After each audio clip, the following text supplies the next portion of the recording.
Okay, mayong adlaw mga kaibigan, mga kapatiran, mga kabinantid pastors and kabinantid churches.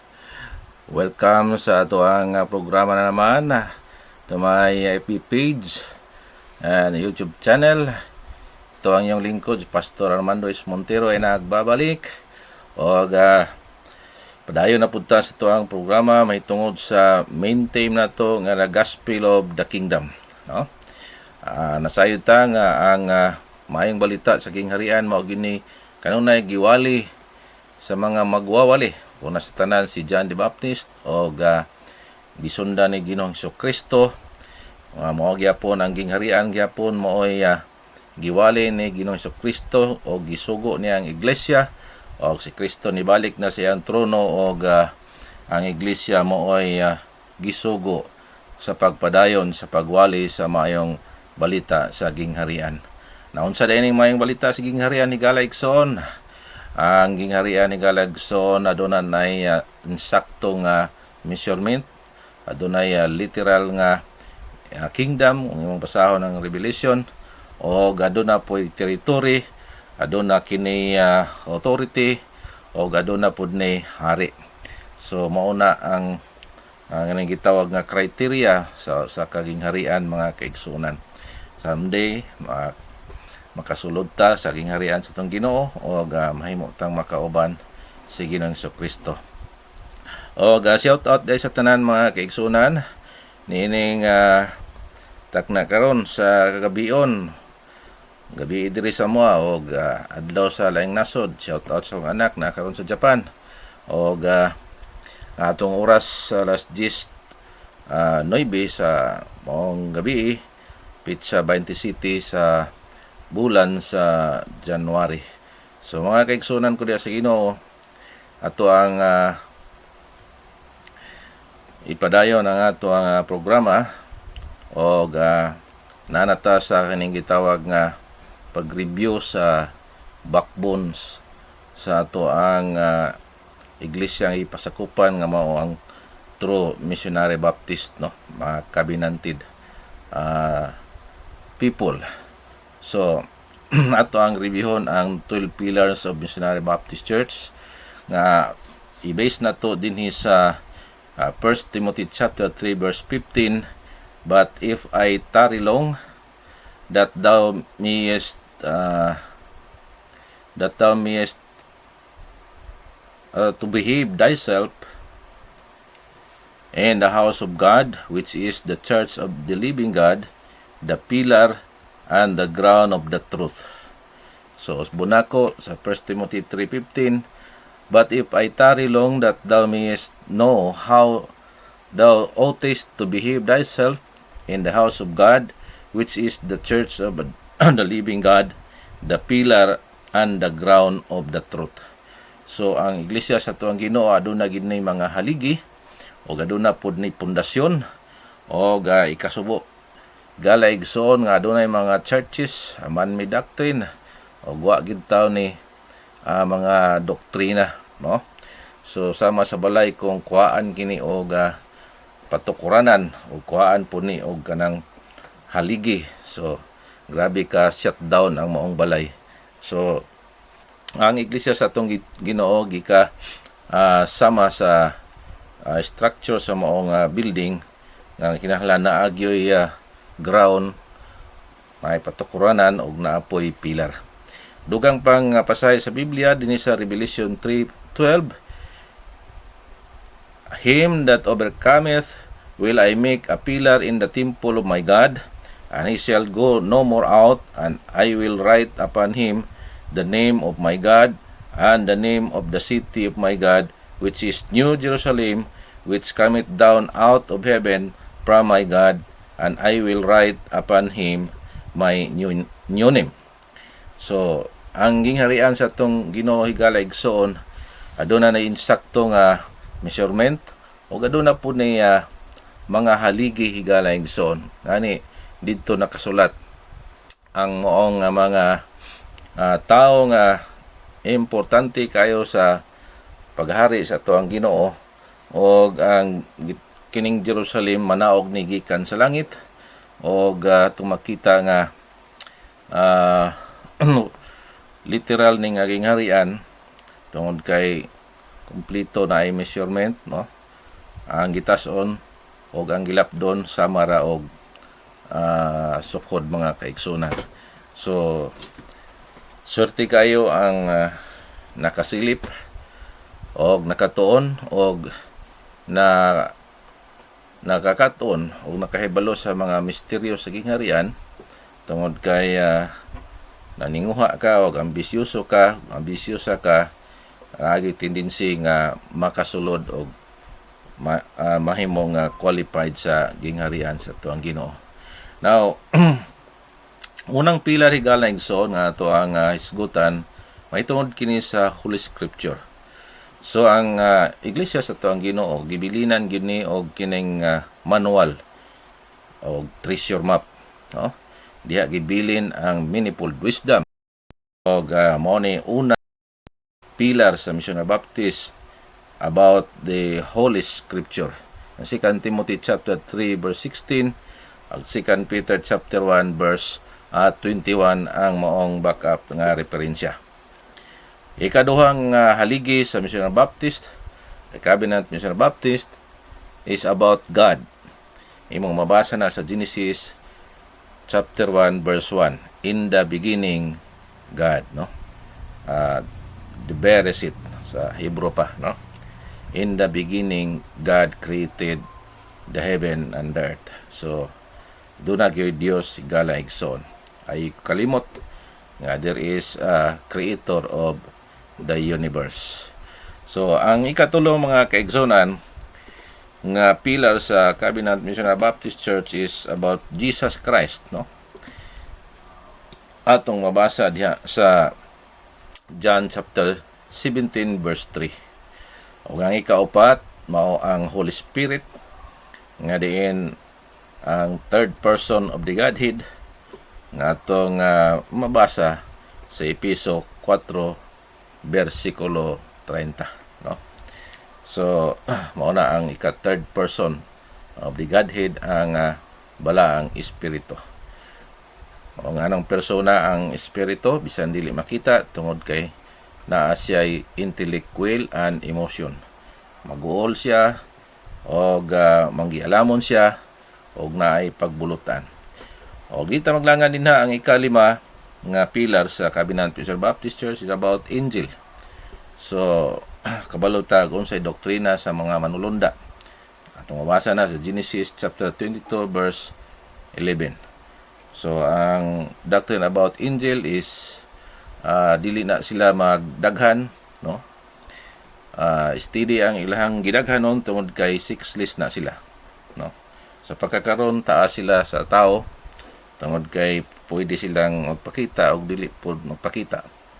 Apan kung mabali na ang momentum, kung makapasar ang iglesia, ang maong manulunda mao na po'y ubos sa maong gitawag nga special people. Ang ikaunang higalaigsoon is about man, no?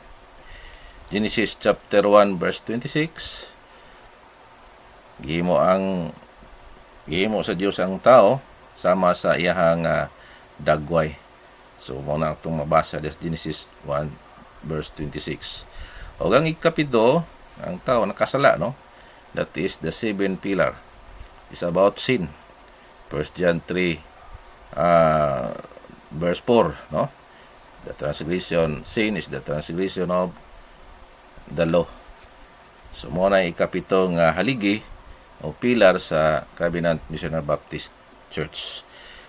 Ikawalo is about salvation. Ang salvation nga hikyat sa Dios, gihang gidil o gipackage deal sa human being. Atong mabasa sa Hebrews chapter 2 verse 3, how can you escape if you neglect the great salvation? So nganong dako nga kaluwasan tungod kay duha ka klase nga kaluwasan ang gi-offer sa Ginoo. Kadtong walay mga kasuguan, so mao na gitawag ordinary salvation nga igo lang maluwas sa pagka-impyernohanon. So ang kabuhatan mo ay nagwali niini o si Kristo mismo o ang mao nga kaluwasan na tawag common salvation tungod kaya wala daghang reglamento o wala daghang mga kuskus balongos, no? Kung tugtuo ka nga adunay Dios nga naghimo sa tanang mga butang, siya ang mastermind sa tanang mga butang, so dili ka maimperno gawas kung imo siyang alisdan og Dios nga patay. Daghan mang Dios nga pwede ipuli niya na, no? Atong Los Angeles ilang ipulihan og kwarta, so mo na ang problema din na. So ang mga niluwas sa pagkaimpernohanon gusto sa Ginoo nga mo work out siya, mo appeal siya sa dalan lumbang Kristiyanon, kanang gitawag Big Brother House of God, o pangitao niya ang nagpadula nga tinuod ang iglesia nga tinuod sa tuang Ginoo, kay naa dinha ang padula sa Dios o kung makaplagan na nimo ang tinuod nga iglesia, mo ni ika-9 nga pilar. So ayaw lang na pagparehistro ka o muapil ka sa dagan sa lumbang Kristohanon. Aron nga magadaog ka, so ikaw ang mahimong opisyal unya kauban ni Kristo ug maghari uban ni Kristo. So adto na church nga gitukod sa to ang Ginoo Igalaigsoon.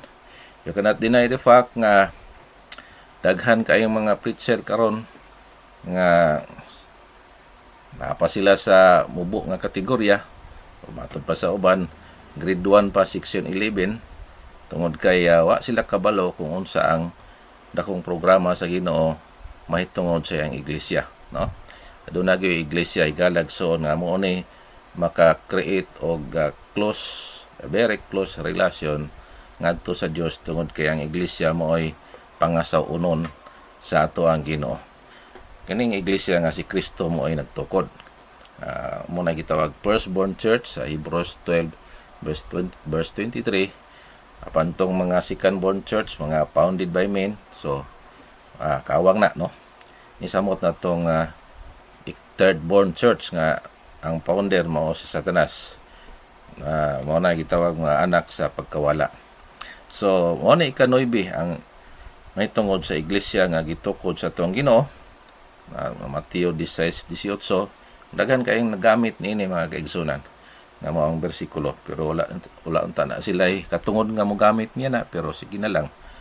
Og pangitaan niyo ang tinuod nga iglesia nga si Kristo mo ay founder, dili kay tao ang founder, dili pod si Satanas ang founder. Kay mao nay Big Brother House sa Ginoo nga diha mo training ka, no? Dunay cabinet training dinha aron nga mahimo kang officer unya maghari uban ni Kristo o makasulod sa divine kingdom sa atong Ginoo kay nakapasar ka man sa divine body. Og ika-pulo nga pilar Igalaigsoon inyong makita din na is about Christian living, no?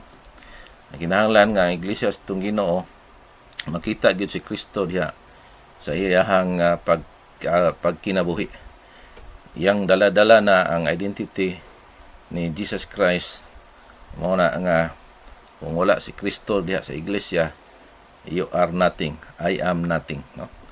So kinahanglan nga naa gyud si Kristo. Kauban kanunay tungod kay nakasal na ang iglesia metaphorically diha kang Kristo, no? O kinahanglan nga i-work out niya faithfulness aron nga ma-declare sa ikatulo ka bisis.